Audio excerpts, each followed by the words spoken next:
Kita boleh cerita nggak sih Bapak, apa sih badan ad hoc gitu yang umumnya? Masyarakat sekaligus diberikan ruang untuk sekaligus menjadi penyelenggara. Jadi menjadi aparatur penyelenggara pemilu. Nah, di tingkat kecamatan, di tingkat desa, kelurahan ataupun nanti di tingkat tempat pemungutan suara. Ya. Karena mereka nanti yang bertugas untuk menjaga kemurnian dari suara pemilih. Betul, serius tuh. Saya pernah ngalami itu.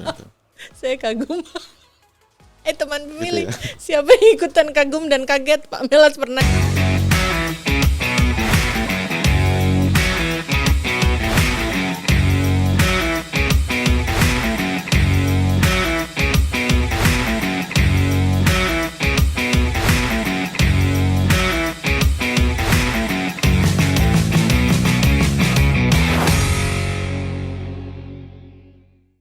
Halo teman pemilih, apa kabar semuanya? Kita ketemu lagi ya untuk podcast KPU RI hanya di kanal YouTube Komisi Pemilihan Umum Republik Indonesia.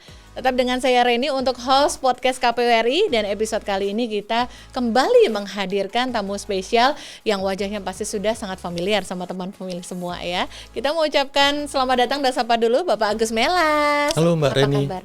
Baik, Alhamdulillah Bapak. Alhamdulillah. Sehat ya Bapak? amin. Amin, Ya. amin. Ini situasi tugas-tugas di KPU sudah semakin padat. Bapak juga tetap sehat-sehat ya? Ya, Iya pasti. iya doanya. Pasti. Iya doanya selalu. Teman pemilih juga mudah-mudahan juga selalu sehat ya Pak Melas ya? Ya, betul. Iya betul. Teman pemilih tidak lain tidak bukan tamu spesial kita untuk episode kali ini adalah anggota Komisi Pemilihan Umum Bapak Agus Melas. Beliau adalah koordinator untuk divisi sosialisasi pendidikan pemilih dan partisipasi masyarakat atau biasa kita singkat Sosdikli Parmas. Iya.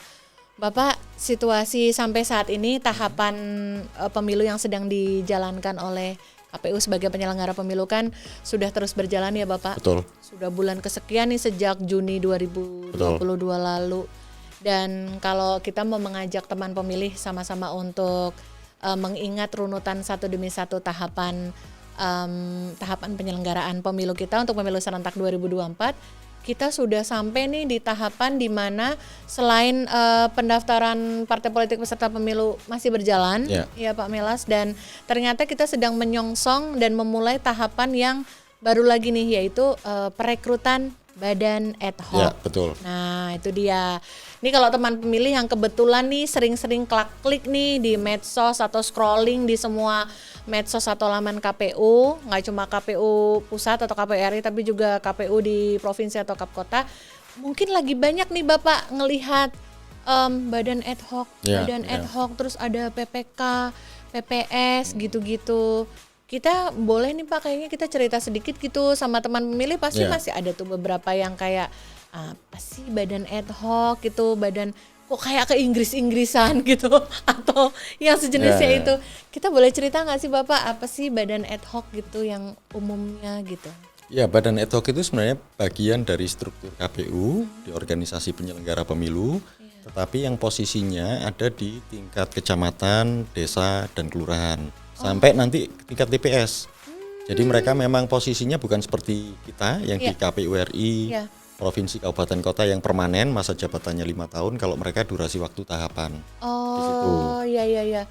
Karena ad hoc kan kalau dari bahasa literally-nya itu kan ad hoc kan tambahan gitu ya. Ya kan, sementara gitu ya. Ya, semacam itu. Pak Melas ya.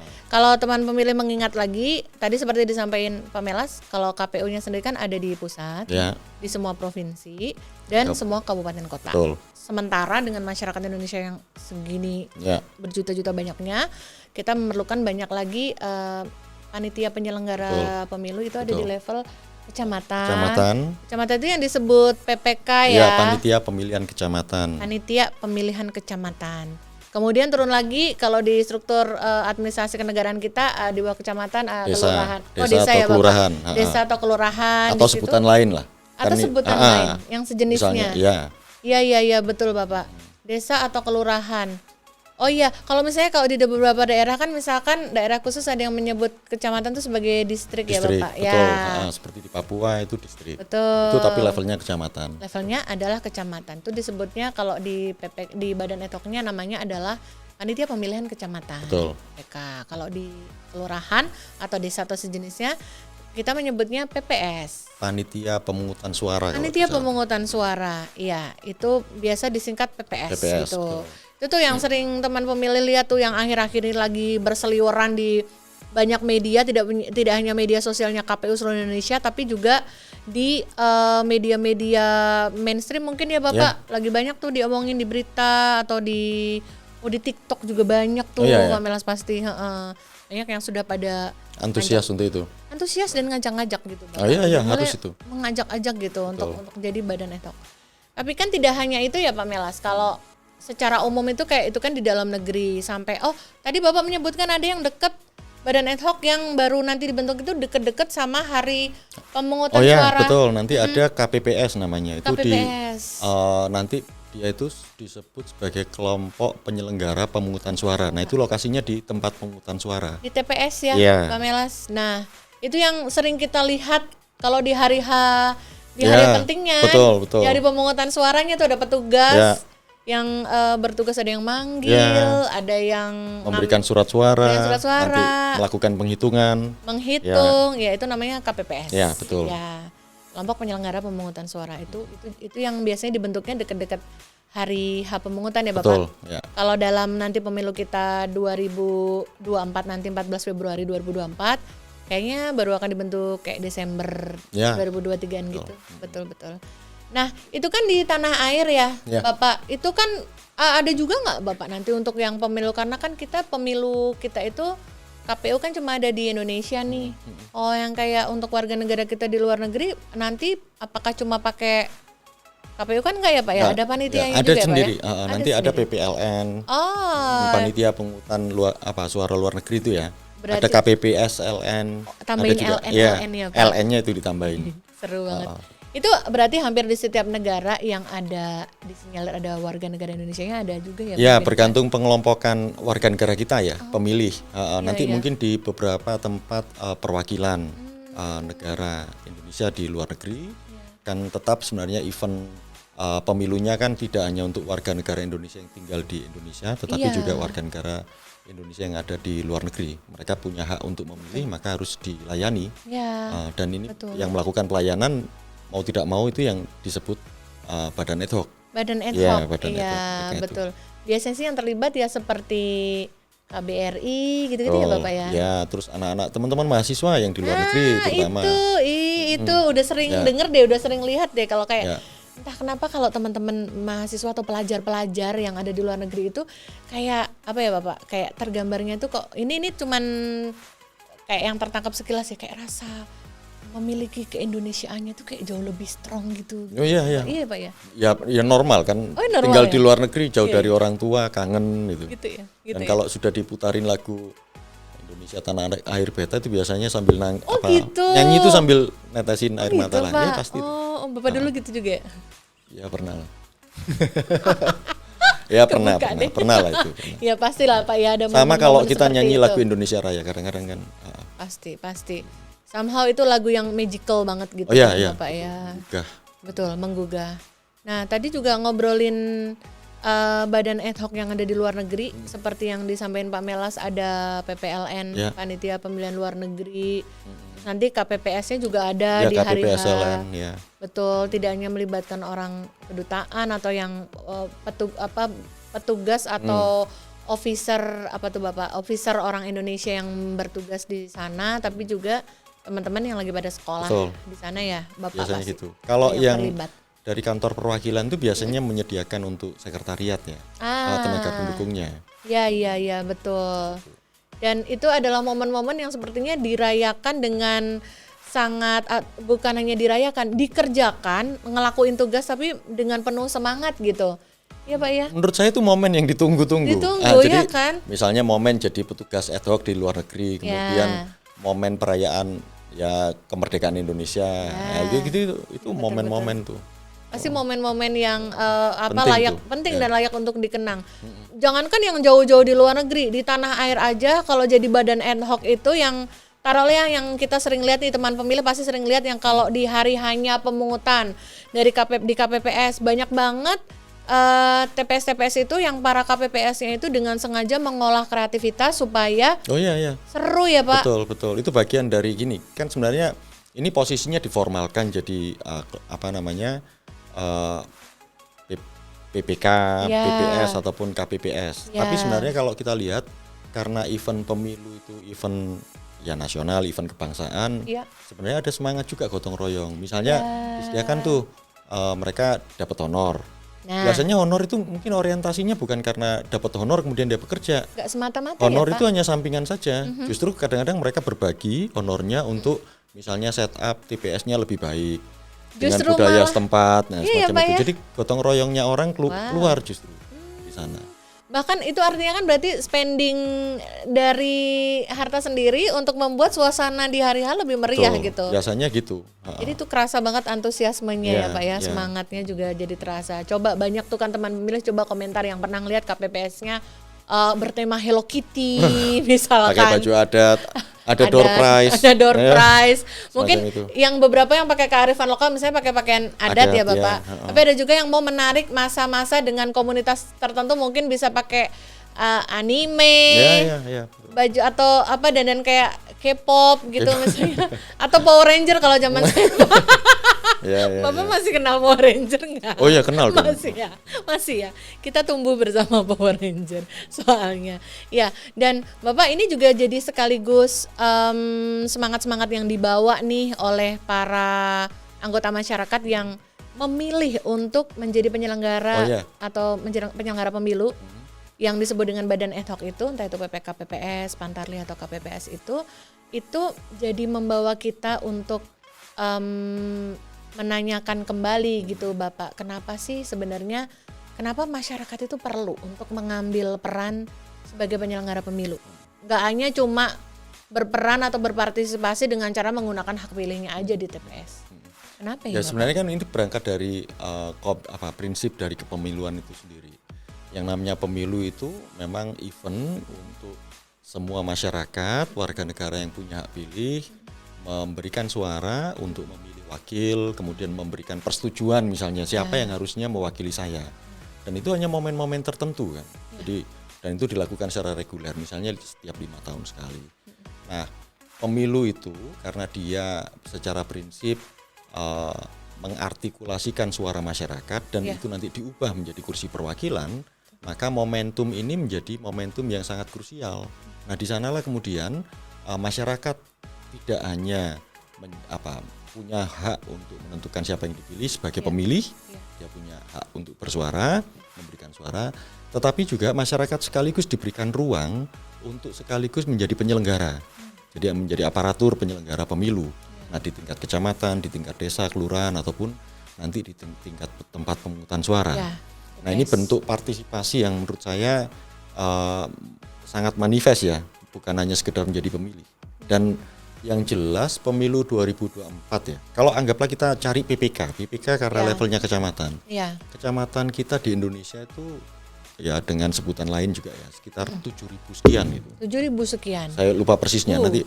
Nah, kalau misalnya setiap PPK itu ada 5 orang yang harus kami rekrut, maka teoritis kan bisa 35 ribuan orang tuh. 35 ribu orang misalnya.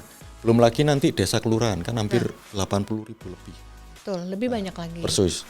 Nanti kalau misalnya TPS itu ada mungkin proyeksinya sekitar 700 sampai 800 ribu. Kalau setiap TPS itu petugasnya ada 7 orang. Nah, kira-kira nanti total kita itu butuh tenaga kerja. Kita nggak sebut tenaga kerja lah ya. Tapi petugas penyelenggara di tingkat ad hoc itu total yang akan menyelenggarakan pemilu kita itu sekitar dari KPU saja dengan jajarannya sampai bawah itu sekitar 7,2 juta personel.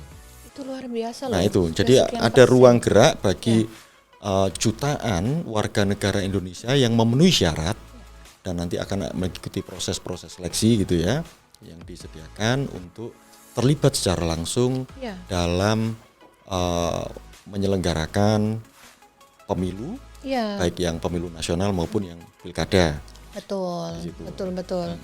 Jadi memang memberikan ruang yang lebih banyak untuk masyarakat. Jadi jangan cuma menggunakan hak pilihnya saja. Ya, tidak sekedar sebagai Iya, pemilih.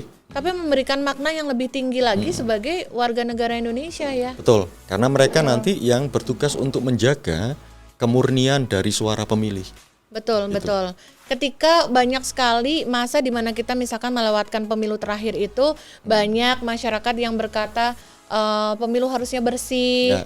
hasilnya harus dikawal. Nah, ini adalah salah satu bentuk nyata ya, Bapak, betul. untuk melakukan pengawalan dengan sebenar-benarnya. Ya, benar. Betul, dengan menjadi menjadi Petugas anggota penyelenggara, betul. petugas penyelenggara. Dimulai dari PPK dulu yang sekarang baru dimulai pembukaan pendaftarannya 20 November Ya, kemarin. sampai 29 November kalau nggak salah. Betul, sampai Desember berapa? Ya, nanti prosesnya beberapa sampai minggu. Betul, Tapi betul. kalau pendaftarannya sih sampai 29 November. Betul. Bahkan ketika dibuka pertama kali, saya dapat informasi Iya, itu 1 hari setelah pembukaan kira-kira 24 jam ya. iya. Itu sudah 49.000 lebih pendaftar. Oh my god. Yang menggunakan ini ya di aplikasi sistem Akba. informasi Iya. anggota KPU dan Badan ad hoc. Betul, Si betul, Akba. betul Bapak. Iya, memang teman pemilih perlu tahu juga, perlu kami garis bawahi juga bahwa di saat ini mulai di penyelenggaraan pemilu untuk pemilu serentak 2024 ini, Komisi Pemilihan Umum membuat terobosan baru yaitu mendigitalisasikan tahapan pemilu, salah satunya di pendaftaran Badan ad hoc dengan pendaftarannya tidak lagi semata-mata manual, Ya. tapi mendaftarnya sangat mudah melalui Sistem laman informasi ya. sistem informasi. Ada laman dan juga ada aplikasi. Si Akba, sistem informasi Anggota KPU dan Badan ad hoc. dan Badan ad hoc. Itu semuanya dengan mudah ada di situ. Dan Bapak kalau kita mau sedikit scrolling itu di semua media sosialnya KPU dari pusat sampai di kap kota itu sudah banyak sekali menyediakan infografik Oh iya, betul. step by Betul, step, iya. semua persyaratan, dan kalau dilihat persyaratannya sangat mudah Ya, gitu, seharusnya sangat sih nggak sulit umum. kok itu. Tidak sulit ya Bapak. Tidak, kayaknya tidak harus sarjana juga ya Bapak ya. Kan Ya, lulusan Ya. SMA dan usia sederajat. 17 tahun ke 17 atas gitu. tahun, iya. Ini kan upaya-upaya yang kita bermaksud untuk tidak hanya melibatkan masyarakat secara langsung dalam proses penyelenggaraan pemilu, tapi juga memberikan kesempatan yang seluas-luasnya. Persis. Betul. Iya. Dan Bapak kalau menyinggung soal di antaranya tadi syarat yang mudah, terus cara dan mekanisme yang gampang. Wow, 49.000 itu Ya, baru angka yang baru luar sekitar biasa. 24 jam lah setelah dibuka. Nah, padahal kan masih ada sekitar 9 hari kan. Iya betul. Kemarin dapat cerita dari teman yang mengamputusi ini di SDM masih H-1 karena kan trial si Akbar Oh, itu iya, sudah iya, beberapa betul. hari ya Bapak. H-1 sebelum diluncurkan itu sudah ada pertanyaan yang masuk ke emailnya helpdesk itu Oke. sekitar hampir 500-an email. Oh iya. Itu luar Ya, biasa. itu normal tuh. Bahkan kalau Normal ya, kita Pak? perhatikan tidak hanya yang via email ya. Iya. Kalau saya perhatikan di medsos kita ya, pengumuman di IG-nya KPU baik yang RI, provinsi, kabupaten, kota itu banyak sekali pertanyaan itu. Iya Pak. Nah, makanya yang penting langsung aja diarahkan ke helpdesk. Helpdesk, Karena iya. informasi lengkap di sana. Ya betul, itu yang kami lakukan Pak. Mohon maaf ya teman pemilih, di medsosnya kita sampai belum ada beberapa yang belum kejawab. Ampun ya Pak Melas. Iya. Masih berusaha ngejawab terus gitu karena saking banyak ya Bapak pertanyaan yang masuk ya. Baik, Pak Melas dan juga teman pemilih, kita masih mau ngobrol lebih banyak lagi bersama Pak Melas untuk di episode podcast KPU RI ini, di mana kita mau ngobrol lebih banyak lagi nih soal Badan ad hoc khususnya tentang PPK PPS. Jangan kemana-mana ya, tetap di podcast KPU RI hanya di kanal YouTube Komisi Pemilihan Umum Republik Indonesia. Teman pemilih, terima kasih banyak ya masih terus bersama kami di podcast KPU RI hanya di kanal YouTube Komisi Pemilihan Umum Republik Indonesia. Masih bersama saya Reni untuk host dari podcast KPU RI, dan tentu saja masih bersama dengan tamu spesial kita Bapak Agus Melas, anggota Komisi Pemilihan Umum untuk Kordif atau Koordinator Divisi Sosdikli Parmas. Bapak, kita sudah ngobrolin agak banyak nih cerita-cerita soal apa tuh sebenarnya Badan ad hoc tadi di segmen awal tadi. Nah, sekarang kalau kita sudah cerita nih tadi sama teman pemilih, Badan ad hoc itu apa aja dan tugasnya ngapain aja dari sejak kapan, kayak sekarang kita sudah mulai membuka Badan ad hoc PPK. Berarti dia akan bekerja selama sampai nanti beberapa bulan setelah pemilu hari pemungutan suara dilaksanakan Betul. di 14 Februari 2024. 24, ya. Nah, kita sudah nyeritain itu tuh tadi sedikit cerita-cerita sama teman pemilih. Tapi kalau kita ngobrol-ngobrol lagi nih soal yang sudah pernah dialami Bapak nih dulu, Pak Melas Ya. dulu sebelum jadi seorang penyelenggara pemilu. Pak, kalau mau korek-korek lagi cerita ingatan masa lalu gitu, ingat nggak Bapak kalau dulu Bapak belum jadi seorang penyelenggara pemilu, belum jadi anggota KPU, dulu pernah ada kenangan nggak Pak kalau ngelihat masyarakat tetangga, kenalan kita yang jadi badan ad hoc gitu, apapun ya, bisa jadi petugas KPPS, KPPS gitu. Pernah ada memori nggak Pak? Dulu perasaannya gimana Pak kalau melihat beliau-beliau Pak? Ya yang jelas pengalaman pertama ya di pemilu itu tahun 97 kalau nggak salah. 97 Bapak? 97. Itu masih kuliah ya Bapak ya? Iya, Ya. 97. Itu malah sempat jadi petugas linmas ya, pakai ini baju hansip tuh. Hah, Bapak? Iya, njagain TPS. Ih, serius Lu Pak? pernah itu selain jadi pemilih ya. Pak Du- Melas dulu, muda tapi pernah udahlah, jagain, ini. oh gitu. Ih, baru dengar Loh, kan pertama. itu di RT kita sendiri Ya. kan. Oh, Jadi- apakah pemuda Karang Taruna memang oh. Nah, jadi waktu itu. Ya udahlah. Wow. Kita lihat ini aja. Ya pokoknya ini bagian dari waktu itu ya pesta demokrasi lah Iya, mulai gitu. iya. Kalau yang lain sih pengalamannya kan dengan petugas ad hoc sebenarnya waktu pendataan kita sebagai pemilih. Ya, Jadi memastikan misalnya berapa jumlah anggota keluarga yang ada di rumah, kemudian apakah usianya memenuhi syarat sebagai pemilih, Ya. kemudian nanti setelah didata baru kemudian nanti kita dapat surat undangan Ya. untuk datang kapan hari H, kemudian di TPS mana kita terdaftar. Di situ termasuk kita nanti cek apakah nama kita masuk di TPS atau tidak. Itu kan muncul tuh. Betul. Itu kalau diingat-ingat itu ketika masa Bapak udah dewasa atau kayak zaman masih sekolah-sekolah kuliah dulu gitu Pak itu. Ya yang kan? pengalaman barusan. Yang jelas gini, sejak tahun 97 saya ada pengalaman itu. Hampir setiap saat ya. Nah, tahun 2005 saya udah pindah ke sini kan. Oh iya. Jadi 2009, 2014 itu. 14 lalu 19 dan ya itu sudah. Mulai momentum di 2004 ya. Jadi dia petugas pakai rompi segala macam itu ya. Kenapa teringatnya pakai rompi ya Pak ya? Ya karena waktu itu kan rompi bukan hal yang biasa gitu. Yes. Bukan hal yang biasa. Orang pakai rompi terus kemudian petugas pemutakhiran daftar pemilih atau pantarle lah atau petugas coklit semacam itu. Iya. Gitu. Karena itu bisa melindungi badan dan juga itu praktis banyak saku-sakunya. Ya, Jadi dan itu sebenarnya kode tersendiri kan. Masa Ini petugas yang menjalankan fungsi tertentu kan gitu. tinggal nanti tulisan sablonannya Ya, apa di gitu ya belakangnya Pak. apa gitu. Iya betul. Iya itu memorable banget. Itu maksudnya itu kan ketika yang Bapak alami di wilayah kebetulan di area di Jakarta sini ya. Tapi kayak mungkin teman pemilih di daerah pun saya percaya kayak kenapa petugas ad hoc ya entah itu Pantarli atau dulu ada coklit itu kan. Ya, Kemudian PPKPS itu kayak identik dengan yang pakai topi sama pakai rompi gitu. Ya itu kan memang pada akhirnya butuh atribut tertentu. Iya, Ya, ini kan membedakan antara dia dengan petugas yang lain gitu. Iya, dengan petugas yang lainnya. Kita nantikan kreativitas untuk di tahun berikutnya ini. Betul. Apakah ada modelnya, apakah rompi juga atau gimana. Tapi itu yang terasa ya, Bapak kalau melihat beliau-beliau itu dulu nih Bapak, kalau mau mengorek memori lama gitu, yang Bapak lihat itu apa?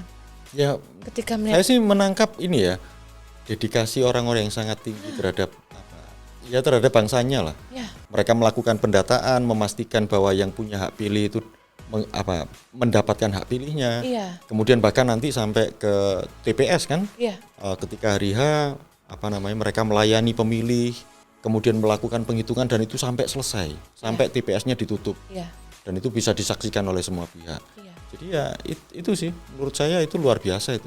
Iya. Enggak semua orang punya punya kesempatan dan tidak semua orang yang punya keinginan bisa juga masuk ke sana karena ada proses yang harus dilalui gitu. Iya.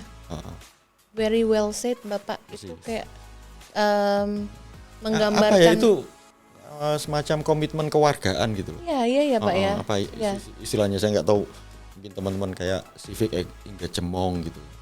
Ya, keterlibatan, partisipasi sipil gitu. Iya, betul. Dan kalau kita mengingat lagi, bisa jadi beliau-beliau itu memang orang-orang yang memang mereka ada di sekitar neighborhood kita ya Bapak Persis, ya, kayak dia Pak RT kita. Ya, mereka menguasai lingkungannya lah. Jadi bisa tahu kalau misalnya hari H, oh apakah orang yang bersangkutan, misalnya kan kadang ada orang yang tercatat di TPS setempat, tetapi domisilinya mungkin sudah pindah. Ya. Nah, jadi kita masih bisa kenal, oh dia memang pindah tapi KTP-nya masih tercatat di daerah yang asal. Betul. Jadi sekaligus menseleksi ini kan pemilih kan? Iya, betul. Di situ.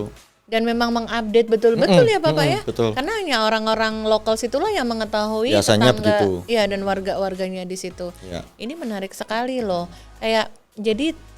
Kayak terasa semangat yang dedikasi yang terpancar dari mereka ya Bapak ya.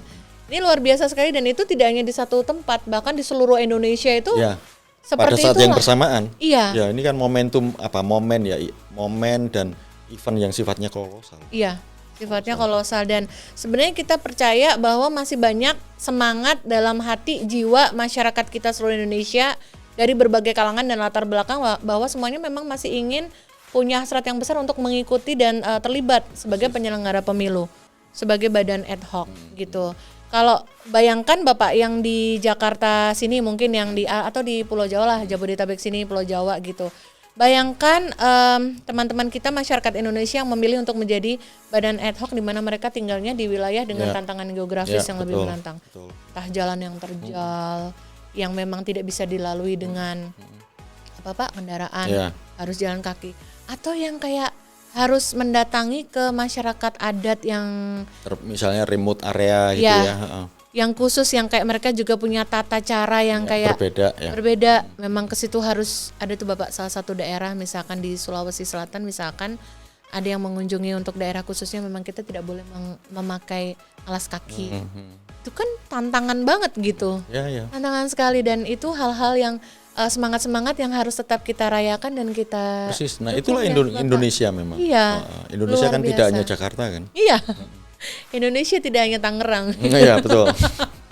Tapi Indonesia adalah dari Sabang sampai Merauke, dari Miangas sampai Pulau Rote. Gitu. Itu semuanya dengan keaneka variasi keadaan dan situasi adat budaya itu semuanya patut untuk dirayakan ya Bapak.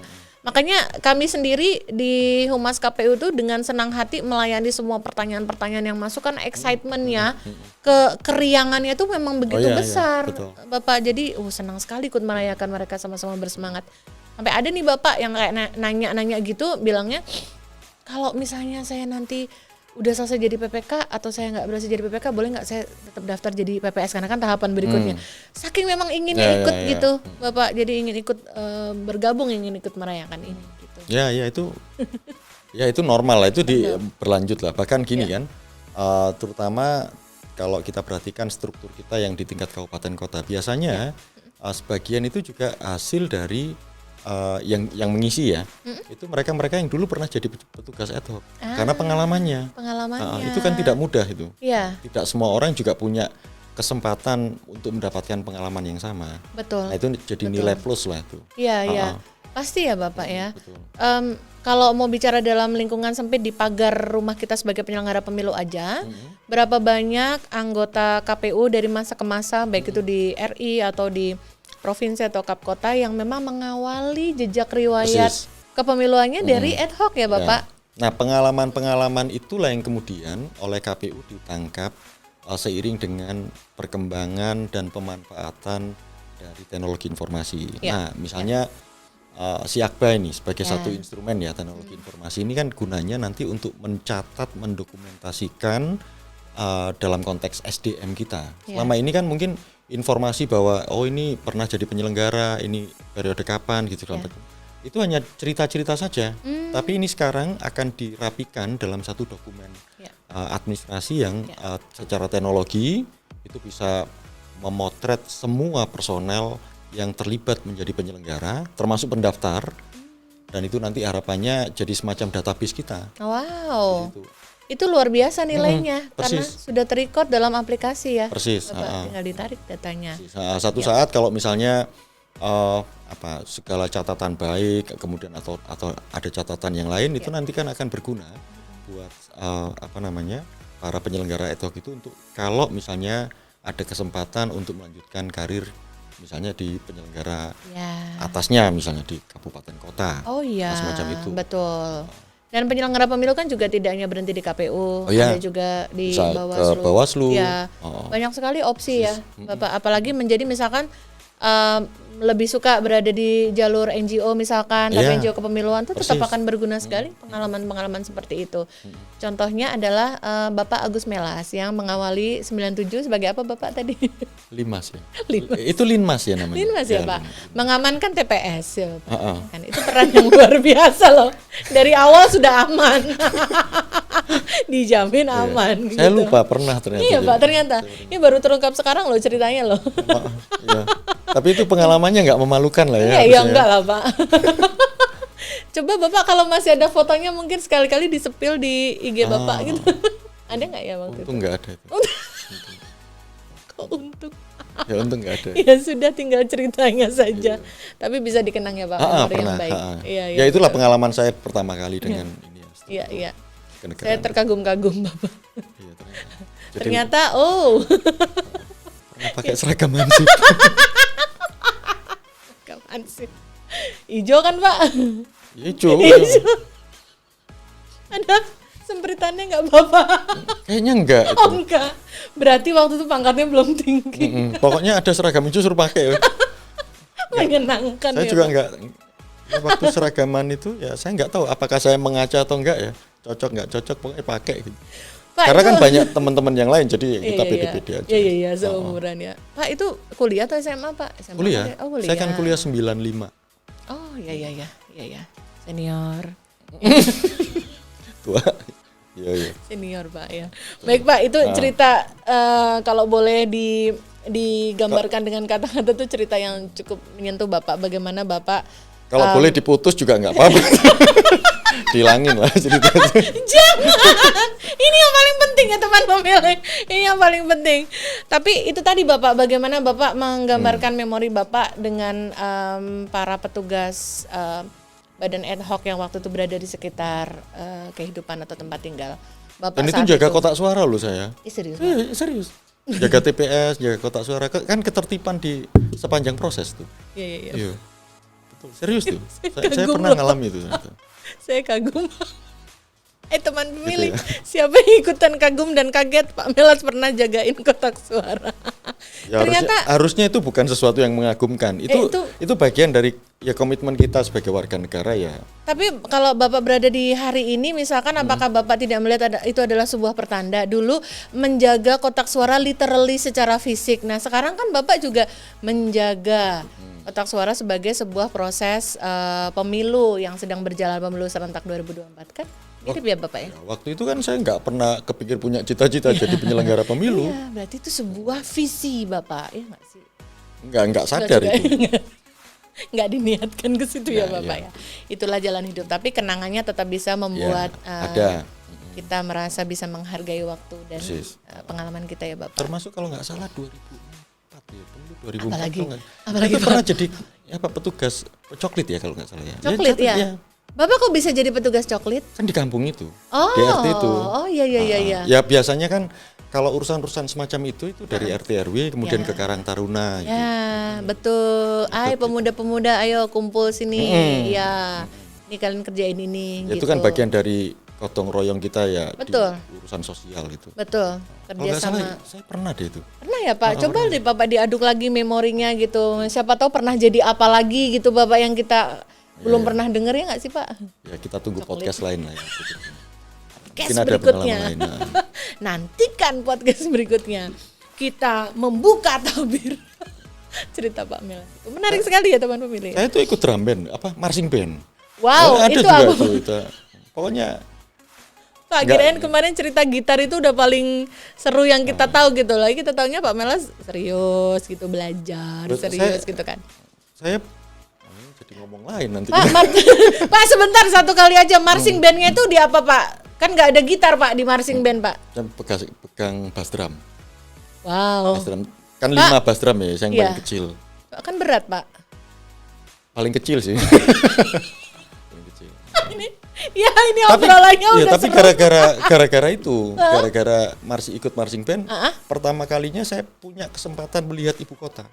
Oh. Karena kalau nggak salah piala Grand Prix marching band wow. se-Indonesia piala Oh, gitu, Ibu Tin Pak. Soeharto.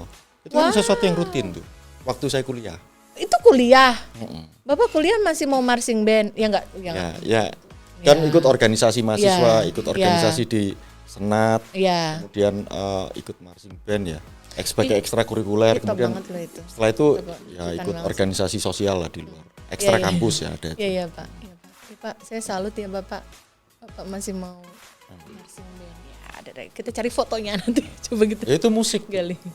Iya sih musik, tapi nggak nyangka aja kan Bapak dari gitar gitu, tapi larinya ke bass drum gitu, dan itu kan pakai besi berat gitu. Iya, pakai ya kan? harness gitu. Iya, Iya. harness itu. Sudahlah kita obrolan marching band nanti Itu pun berlanjut. ya karena saya telat kan masuknya. Oh gitu. Terlambat, yang tersedia hanya bass drum itu ya udah saya pakai. Maunya sih senar drum. Ya yang itu Atau- kan lebih atau ini trompet, Pak. Trompet. Oh iya iya. Kalau yang ini namanya apa Pak? Yang ini saya lupa. Yang ding ding ding ding ding itu kan Ya, kayak apa lebih ya? intelek gitu Ya ya nggak sih? lebih banyak ya. Iya. Kalau senar drum kan cuma satu. Oh iya iya. Mm-mm. Ih, seru banget. Siapa yang kaget teman memilih Ya. kita marching band. Ya, Bapak thank you udah membagikan ceritanya. Nanti kita Yang itu masih dipotong aja ya. jangan. Khusus yang Linma sama Oke itu aja lah. wah nggak janji ya. Justru itu yang mau saya jadiin thumbnail. Biar clickbait. Ya, teman pemilih seru kan cerita obrolan tentang menggali kenangan dulu Pak Melas tentang bagaimana sih yang dirasakan beliau atau apa yang dilihat beliau terhadap para badan ad hoc yang dulu bertugas di sekitar beliau ketika beliau masih Pak Melas dulu masih muda ya. Masih muda lah. Ya, masih sekarang juga masih muda ya. Amin. Kita mau cari tahu cerita yang lebih banyak lagi dan menarik lagi dan juga apa pendapat Pak Melas tentang bagaimana nanti mahasiswa bisa turut mengambil peran juga nih dalam posisinya sebagai penyelenggara pemilu atau badan ad hoc ini. Jangan kemana-mana dulu, jadinya tetap di kanal YouTube Komisi Pemilihan Umum Republik Indonesia untuk podcast KPU RI.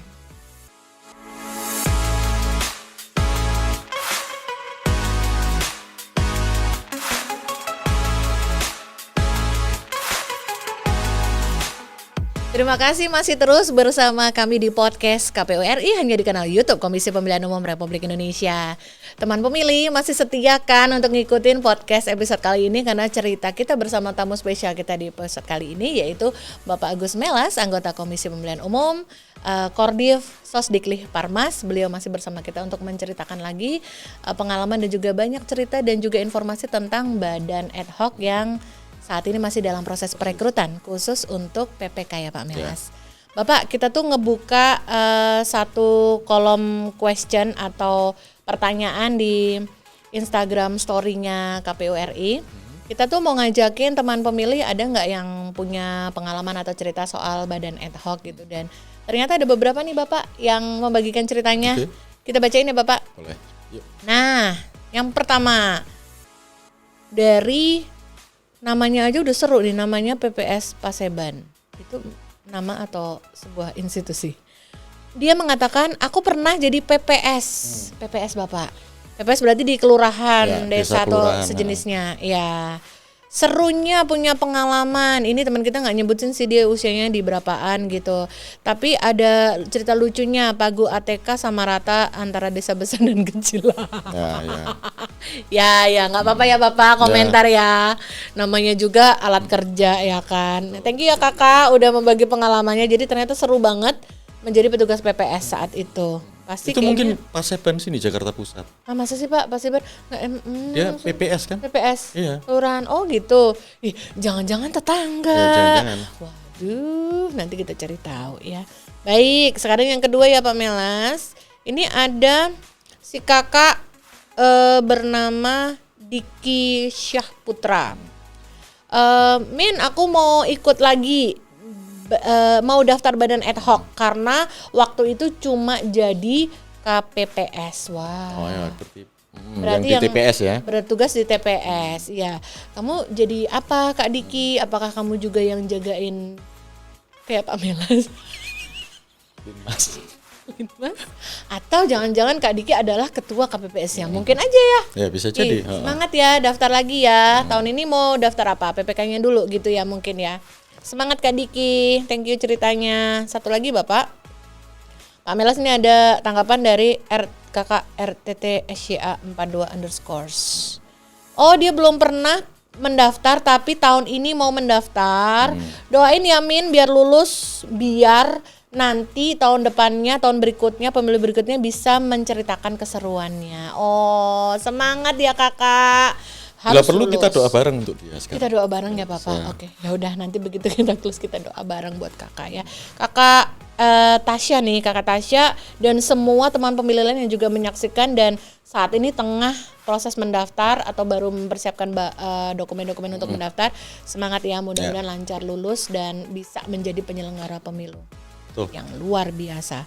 Bapak itu udah ada 3 cerita yang dibagi sama teman-teman kita, teman pemilih. Dan karena ini adalah segmen khusus NKCTP seperti ada di layar ini, yaitu nanti kita cerita tentang pemilu dan kita sudah nyeritain beberapa cerita dari teman pemilih. Kita mau minta cerita lagi nih Pak Melas, ke Pak Melas tentang tadi Bapak juga sudah menyebutkan tentang keterlibatan pelajar. Kalau di luar negeri itu banyak banget pelajar yang ikut menjadi badan ad hoc. Nah, kira-kira Bapak untuk gelaran pemilu 2024 nanti dan dimulai sekarang di tahapan pembentukan badan ad hoc untuk PPK terlebih dahulu, kira-kira apakah teman-teman yang masih pelajar atau masih lebih muda itu apakah bisa mengambil peran juga ya Bapak? Ya justru gini kan, secara prinsip kan setiap momen, ya setiap masa ada orangnya, setiap orang ada masanya. Nah memang sekarang ini kalau kita lihat juga lapisan pemilih muda kan juga atau usia muda kita kan juga tinggi ya. Tinggi ya Bapak? Besar kan sekitar kalau 17 sampai 44-an tahun sekitar 58-60%. Jadi ya normal, makanya kalau kita lihat respon di media sosial kita ya. Sekarang ini ya responnya dari anak-anak muda dan kemudian mereka mulai antusias. Itu ya sebenarnya itu situasi yang mungkin normal. Normal di masa sekarang. Nah kalau dulu kan memang kalau dibandingkan di pemilu periode-periode sebelumnya, biasanya terutama yang petugas di tingkat ad hoc itu normalnya tokoh-tokoh masyarakat. Nah biasanya lebih senior kan. Nah itu memang ya memang momen itu membutuhkan orang-orang semacam itu. Tidak ada soal. Nah kalau sekarang sebenarnya kalau menurut saya sih dikombinasikan itu mix ya? Lebih baik. Betul, campur. Karena bagaimanapun juga sebagai penyelenggara di tingkat ad hoc kita butuh juga orang-orang yang punya pengalaman. Tetapi kita juga butuh orang-orang muda yang sangat fresh dan kemudian ada kapasitas, kemudian literasinya juga sangat memadai. Nah itu akan bisa membantu dalam proses-proses memperlancar proses pelaksanaan tahapan. Betul. Terutama misalnya mahasiswa. Iya. Nah, ini bagian juga dari kontribusi dia. Ya anggaplah ya semacam, saya nggak nyebut sebagai eksperimen sosial ya, tapi mereka terlibat dalam dunia sosial politik di Indonesia sebagai penyelenggara misalnya. Iya betul. Sebagai penyelenggara dan ini juga tidak hanya akan menjadi rekam jejak yang baik untuk masing-masing personal, tapi juga akan menjadi seperti legacy pengetahuan pemilu atau kayak keterwarisan gitu ya Bapak dari yang setengah anggota badan ad hoc dalam satu unit masyarakat tersebut, misalnya setengahnya adalah senior citizen atau tokoh masyarakat, setengahnya diisi oleh yang masih muda-muda, ya entah itu yang mahasiswa atau yang masih muda-muda lainnya yang masih baru awal-awal bekerja. Mungkin ini akan menjadi keberlangsungan kemampuan untuk terlibat dalam kepemiluan transfer pengalaman, transfer pengetahuan dari yang misalnya yang senior yang punya pengalaman ke yang baru. Nanti mereka juga akan menularkan ke generasi yang berikutnya. Itu kan sesuatu yang berlanjut gitu. Berarti semua akan terus berulang lagi, berlanjut seperti itu lagi dalam pemilu-pemilu berikutnya. Nah, kenapa sekarang misalnya anak-anak muda terutama mahasiswa diharapkan ya untuk terlibat, karena memang di pemilu kita itu memang prosesnya gini. Banyak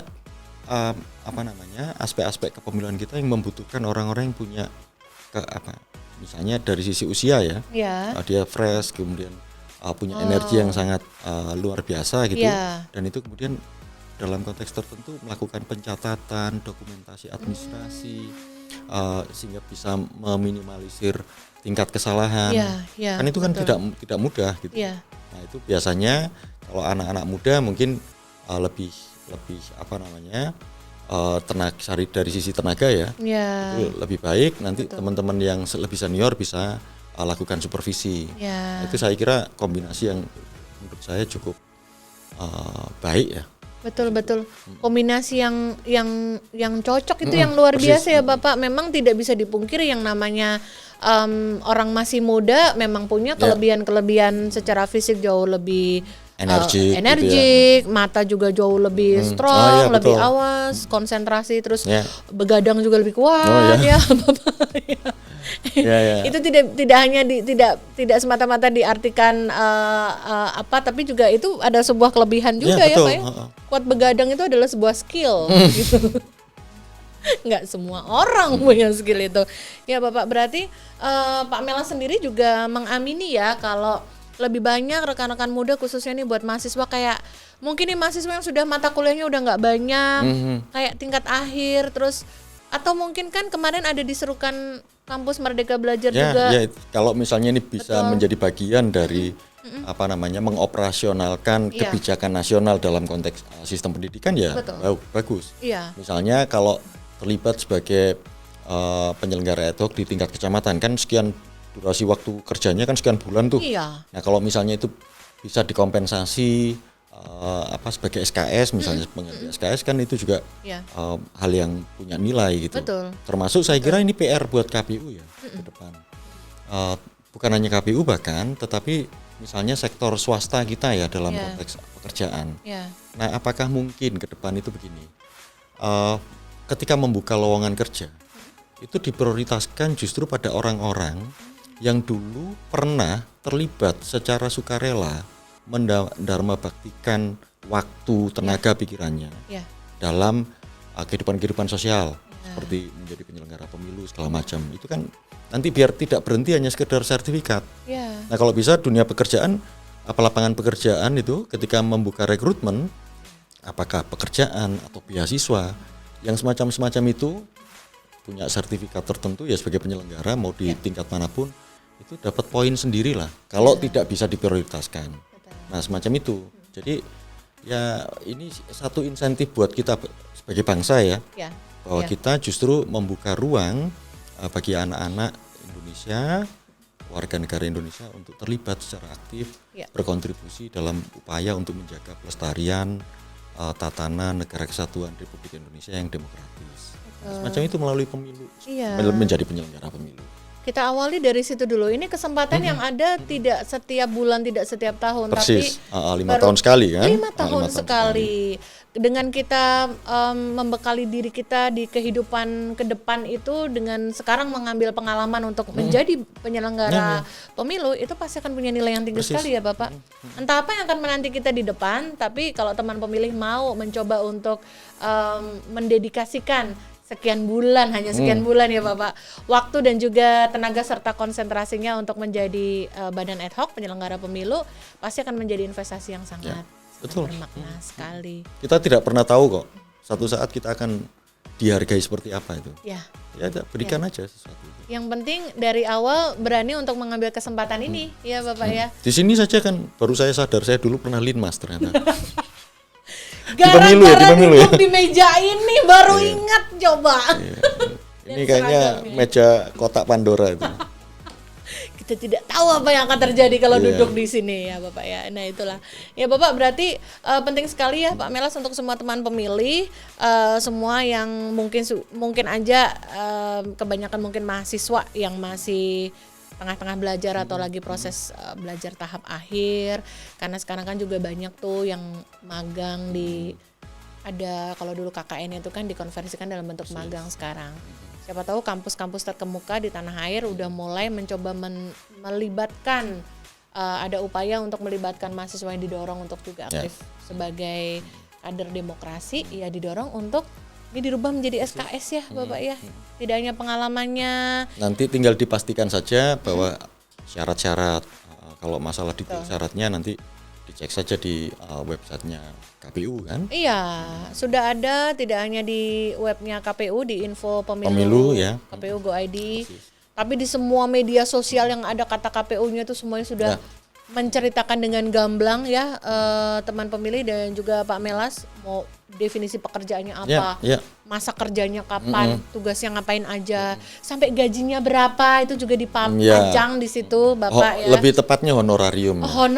Honor betul. Penghargaan. Penghargaan. Di situ. Karena kan ada tenaga yang dikeluarkan juga, persis. itu adalah honor sebagai penghargaan dan alhamdulillah angkanya tidak sedikit sih Pak Melas ya kan. Ya, memang ya faktanya ada peningkatan Faktanya ada dibandingkan peningkatan. Wow. periode-periode sebelumnya. Iya. Itu kalau nggak salah bisa hampir 3 kali lipatnya. Iya, soalnya dulu pernah diceritain Iya, temen yang pernah jadi petugas PPK tuh honornya segini Neng gitu, tapi wow ternyata berapa sih angkanya? Coba teman pemilih yang udah lihat infonya di pengumuman atau juga di medsos KPU tuh coba diketik di sini, ayo berapa gajinya, honornya ya Bapak, berapa honornya gitu. Dan itu ya sebagai penghargaan karena ada juga upaya dari KPU untuk menghargai kinerja dan juga Persis. buah karya dan juga terutama memang pengabdian Pengabdian. para badan ad hoc ini ya Bapak ya. Ya mungkin kalau dari sisi honor ya bisa dianggap tidak seberapa, tapi ya honor itu ya penghargaan prinsipnya segitu yang negara bisa berikan. Betul, Itu yang bisa diperjuangkan oleh KPU. Iya. Dan saya kira kalau misalnya teman-teman mahasiswa mungkin orientasinya bukan di honornya. Pasti ya Bapak ya. Iya. Mahasiswa itu kan nggak semata-mata hanya cuan aja ya Tapi kan. kan ini bagian dari pengalaman lain, kemudian mungkin nanti jadi portofolio, mungkin satu saat berguna untuk dia melanjutkan karir atau studi lanjutan segala macam. Betul sekali.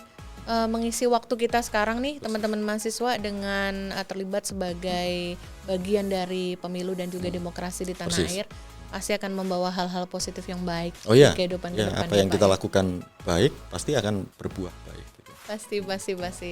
Nah itu tadi teman pemilih sedikit highlight dari Pak Melas kenapa teman pemilih terutama yang masih muda atau yang mahasiswa ini perlu banget untuk mengambil bagian sebagai badan ad hoc penyelenggara pemilu ya Bapak, diawali dari PPK, boleh nanti berikutnya PPS atau juga Pantarli dan KPPS ya Pak Melas ya. Nah teman pemilih itu sedikit cerita dari NKCTP untuk segmen episode podcast KPU RI kali ini. Nanti kita cerita tentang pemilu, jangan kemana-mana ya, tetap di podcast KPU RI hanya di kanal YouTube Komisi Pemilihan Umum Republik Indonesia.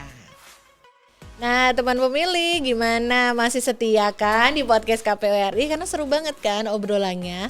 Apalagi obrolan kali ini kan kita kedatangan tamu spesial Bapak Agus Melas, anggota KPU, Koordinator Divisi Sosdikli Parmas, yang kita ngobrolin soal badan ad hoc di penyelenggaraan pemilu serentak 2024. Bapak kita udah cerita banyak tadi dan gak hanya cerita informasi bagi teman pemilih tentang badan ad hoc, tapi juga cerita-cerita masa lalu Bapak, kenangannya sebagai Ternyata bersentuhan juga dengan ini. gak nyangka. Ternyata keterlibatannya dengan kepemiluan di masa dulu, di TPS, di Coklit dan lain-lainnya sampai marching band. Bapak berikan pesan dong kepada teman pemilih, kira-kira apa nih yang Pak Melas ingin pesankan kepada teman pemilih karena saat ini kita masih dalam proses dalam tahapan pemilu 2024 dan khususnya kita berada di tahapan pembentukan badan ad hoc. Ya, saya kira ini menjadi satu momentum yang penting, makanya KPU RI merasa berkewajiban untuk mengundang banyak pihak, ya teman-teman muda untuk kemudian terlibat sebagai penyelenggara pemilu di tingkat ad hoc, tingkat kecamatan untuk yang proses sekarang, nanti akan berlanjut sampai ke tingkat desa kelurahan dan sampai kemudian ke tingkat TPS. Nah ini kesempatan ini harapannya bisa dioptimalkan. Ini bagian dari partisipasi dari setiap warga negara untuk terlibat dalam kemajuan bangsanya. Saya kira poin pentingnya di sana. Ya. Di situ, Mbak. Jangan sampai dilewatkan momen penting ini karena ini momen yang tidak terjadi setiap hari, tapi adalah momen yang memang harus benar-benar dihargai. Dan jangan sampai ketinggalan untuk tidak mengambil peran di situ. Harus ambil peran ya, Pak Melas ya. Baik, Bapak terima kasih banyak ya. Sama-sama, sudah berkenan mampir dan juga membagikan banyak cerita untuk teman pemilih. Sehat dan sukses selalu Bapak. Sama-sama Mbak Reni. Ya kita ketemu lagi nanti, mampir lagi ya Pak di podcast Terus ya. maju podcastnya KPU RI. Pasti, amin. Oh, Udah iya. mau setahun loh Pak. Oh iya ya? Iya. Udah berapa episode? Wow, ini sudah ini akan jadi episode ke-30 atau 31 kayaknya. Kalau dihitung misalnya dikompensasi jam terbang itu kayak pilot itu, Waduh, aku udah apa dan ya? levelnya udah Airbus. Iya. Betul juga. Loh, iya kan, ya, Kita harus bikin lambang gitu ya Pak ya di Loh, sama depannya. seperti di RRI kan, Iya. penyebutannya kan yang semua bekerja di sana sebagai angkasawan dan angkasawati. Oh wow, bisa melayang Oh ya. iya, makanya kalau sekian jam terbang kan. Boleh. Nanti saya menyebut diri saya angkasawan, angkasawati. Bapak terima Oke, kasih banyak sama-sama, ya. Mbak Reni. Sore ini Ya, sudah sehat-sehat memberikan ya. banyak kesan dan cerita di podcast kita dan teman pemilih. Mudah-mudahan juga semuanya menikmati episode kali ini karena banyak banget informasi dan juga tentu saja jangan cuma didengar sebagai informasi tapi ayo segera daftar. Oh ya, ayo daftar. Ayo daftar sebagai badan ad hoc penyelenggara pemilu. Mau jadi PPK, PPS, Pantarlih, KPPS. Ayo lakukan semuanya ya, jangan sampai ketinggalan. Terima kasih banyak sudah menyimak episode ini. Jangan lupa untuk terus menyimak episode podcast KPU RI berikutnya. Podcast KPU RI terdepan bicara kepemiluan. Sampai ketemu lagi.